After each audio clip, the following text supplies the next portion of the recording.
As much as we love the sensation of belonging, a part of us will always be mesmerized with the idea of being unique. But uniqueness turns out to be your weakness as it costs you your position in the clique.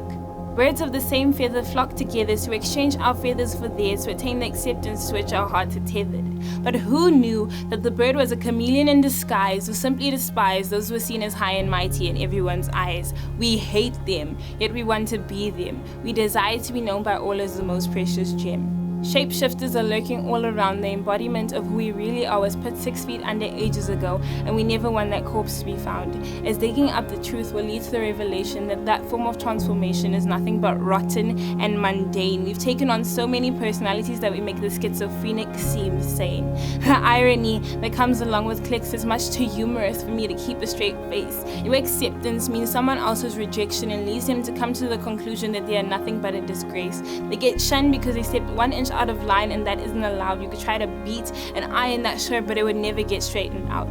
The wrinkles are filled with blood, sweat, and tears. All that hard work was for naught as you get haunted by your fears. You fear that as you walk down the hallway, they'll notice that tiny pimple on your chin or your freakishly large height. You try to convince yourself that every time they laugh, it isn't at you, but you never succeed to do so, even if you use all your might. You're terrified at the prospect of being yourself because if the real you got rejected, it would confirm your suspicion of inadequacy. At least if the studio you got rejected, you could blame it on the mask and form a new one that satisfied all that they wanted to see. You are not inadequate. You are enough.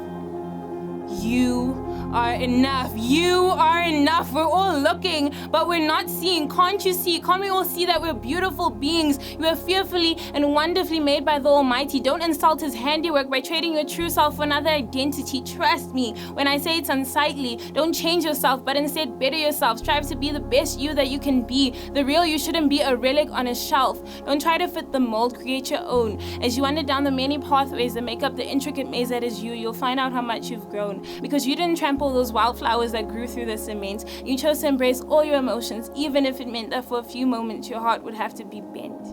Stray from what they claim to be the norm and forget all about their negative ratings. In a world of black and white, strive to be the red stripe running down the middle of the painting. Be unique. Be a maverick.